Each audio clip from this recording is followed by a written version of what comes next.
Mega GMs, happy Tuesday to you. Donald Trump, the NFL, both hot topics in NFTs today. Let's talk about those, but we're going to start with the NFT market update. Let's start with the Forkast 500 NFT index, where we're down 0.3%. Again, a continued loss of value across blockchains. Global NFT sales, also nothing really surprising here. $11.8 million, down just slightly from Sunday. Total transactions and average sale prices, both almost a mirror image of Sunday. So you can see we're kind of stagnant right now. Top 10 collections, again, nothing surprising here. Bored Ape, D-Market, Mutant Ape, Sorare, DeGods, CryptoPunks, DraftKings. Cross the Ages makes it to the top 10, sometimes does pop up here. It's a card game on Immutable X. And our last two, the Captains and Play NFTs. Okay, so right to the news. Donald Trump, you may remember, released 2 NFT collections last year, 45,000 edition collectible card sets. In the collection, you could win prizes, a Zoom call with Donald Trump, access to a gala dinner at Mar-a-Lago. Some of us thought those events would never actually take place, but the Zoom call's been scheduled. Take a look here.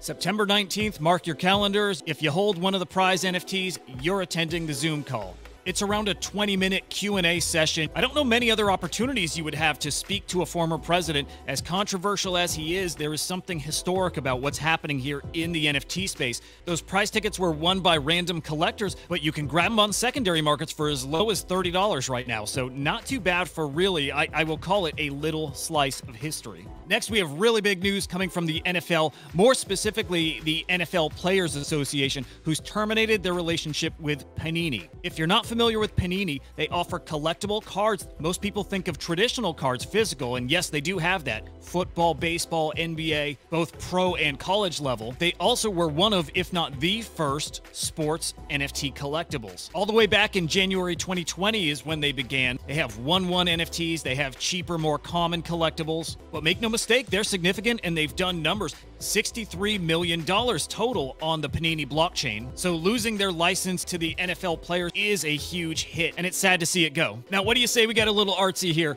I've talked this week about Sam Spratt and his Monument game. Well, it launched yesterday, the 256th edition NFT collection over on Nifty Gateway. They sold out in just 2 minutes at 3.33 ETH. So now you have holders that go on the artwork and can pick spots to write their comments to build part of the lore. You can see here a player has added his lore, almost being a narrator of the artwork and becoming a part of the art itself. He does have a 1/1 NFT for sale too, currently has a 95 ETH bid. I think that thing's gonna go for probably $250,000 to $500,000, and I really think in the future that piece becomes a piece of the lore of the NFT space. And I believe his delivery method of having the 1/1 NFT and releasing a collection that gets you access to an experience, I think you're gonna see artists copy this all over the NFT space. This is super innovative and it's gorgeous art. All right, and some more art news. The Museum of Crypto Art, or we call them MOCA, is releasing a fundraising NFT. It's another open edition, priced to be affordable at just $25 in Ether. Well, this NFT is going live today, and they're calling it the biggest collaboration that's happened in crypto art history. It just may be.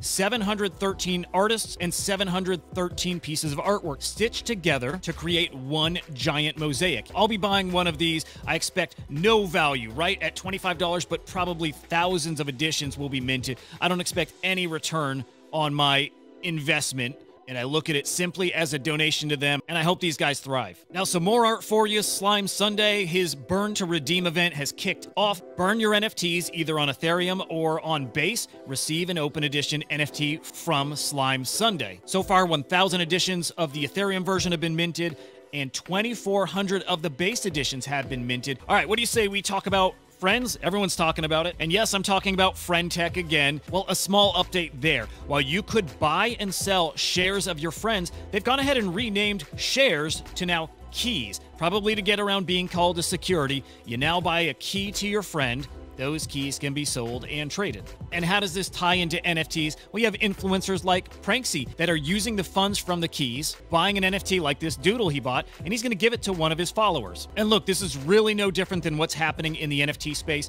Token-gated communities that people buy those NFTs to hopefully get rewarded, hopefully get a return on their investment. It's the exact same thing here. We're just calling it different names. And finally, I'm putting this here. It's an I told you so. What do I talk about every day here? Transactions, not necessarily sales. sales, it's transactions that I love to see. Well, DCL blogger known as Maddie tweeted out yesterday poking fun at people who are saying NFTs are dead and will they ever come back. Look at what he's saying here. Volume is up 300,000% since 2018, 9,700% since 2022. Values are tumbling, yes. Well, the numbers show us that the people who are here are more active than ever, and you gotta believe that means something. And there's your Tuesday update. Remember, go to CryptoSlam.io, sign up for my newsletter, which is coming out today, and I'll be back tomorrow with the latest market updates and the news. And remember, if it's happening in NFTs, I'm bringing you inside. Until the next time, I'll see you.